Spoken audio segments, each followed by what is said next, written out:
Hi y'all, this is Mattie from Mattie's Kitchen, and today I'll be making y'all some rutabaga, fresh rutabaga. If you don't know how they look, they're in the store. They're a cross between a cabbage and a turnip.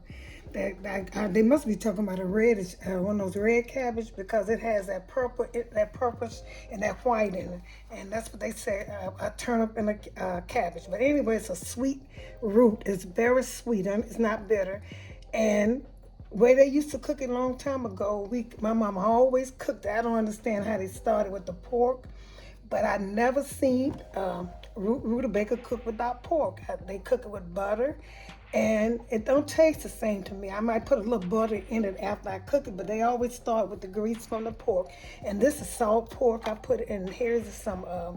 This is ham hock. I took the fat off, and here's the lean of it. But I'll be using that, and I'll also be using some honey, pepper, and some jalapeno pepper, like I said, for that little kick, and red onions, and these are bell peppers, and these are my ingredients. Okay, how you start with your rutabagas, how I was taught, as you always, that this is the grease from the meat, from the salt pork. Here's the grease. So I'm gonna put this at the bottom of the pan. Pour some in. I'm not gonna put very much in there. That's enough what I got. That's all I don't have but a little bit. So that's what I'll use. And the next thing I do, I'll put my vegetables in there. I put some, once it get hot, it's not hot enough, but it's gonna get there. And I put my vegetables in there. Cam across. You don't want now, for rutabagas, you don't want a lot. You just want the vegetables just making the seasoning. You don't want to see all your vegetables. So I'm just gonna put a little bit in there. And the green peppers, I'm gonna put just a little of this, and I'm gonna saute this so it can kind of disappear a little bit. Saute it. And after I get through sauteing, I'm gonna put my rutabaga in here. And I might put just a little pepper on this because really you don't need no salt on rutabaga. This pepper just seasoned. I'm gonna put a little the peppers in here too, just a little bit. This is, like I said, you don't want to see them. You just want to season it. You want to season your rutabaga. You don't want to see it. Okay. I'll let that cook, and then I'm going to get back with you. Okay, see how my bell peppers and my red onions and my bacon grease, how it's cooking, is smelling really good. I put a little jalapeno pepper in here too.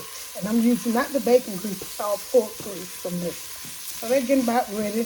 Next thing I'm going to do, I'm going to put my, cut it down real low, have the stove real low, because I'm going to put my rutabaga in here. And let it kind of season with it. That smells so good. And you don't put a lot of water in rutabagas, because you know why? They make water. As I mix this together, I'm going to pour, this is the juice from the ham hock. So I'm going to pour that in here. They treated, I guess rutabaga was kind of treated like it was cooking greens, like how you would cook greens and turnip. So I guess because it is a cabbage and a turnip, I don't understand how that came about, but it is. So you treat it, that's why they put the pork and all that stuff. I'm getting it now is because it's treated like a green. But it's a vegetable low in carbs and calories. Well, you can cook it just in butter and water if you want to. But don't put a lot of water. Let this kind of cook. And once it cooks, you're going to, once it gets started steaming, you're going to put a little bit more water in there. But just let it cook. See anything else I put the honey in there and the fat of the meat when it gets through cooking a little bit. But have your stove real low and keep it covered and let it steam a little bit till it gets soft. It's going to start, they're going to start turning really, it's yellow now, but they're going to turn a real pretty color. And it smells so good. Like I said, you don't really want to see your vegetables, but you want to know, you want the seasoning from the vegetables. Okay, I'm going to let this cook and I'm going to get back with you all.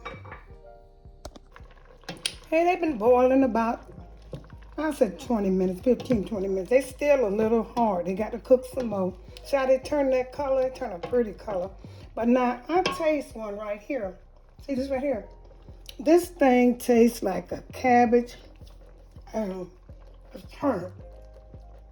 It tastes just like what? Well,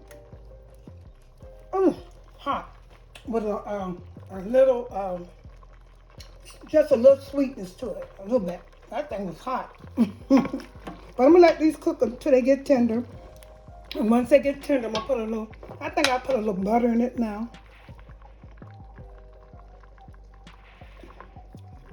A little butter in here.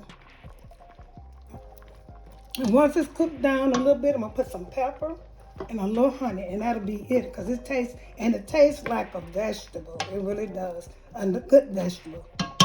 Okay, and I forgot to tell you all this. It's how you cut them. You cut them, you get them, you peel them with a little knife, and they're kind of hard to peel. But once you peel them and you get that middle, you go in the middle and put that knife, that big knife in the middle. Once you pull that knife out and cut them, they're so easy to cut. You cut them in little cubes, the size you want. I forgot to mention that. Okay. This is my presentation of a way down south meal. I got my whole cakes, I got my rutabaga, and I got my fat back. I mean, this tastes so good, and I know I'm gonna enjoy it. Please tune into Mattie's Kitchen for other videos.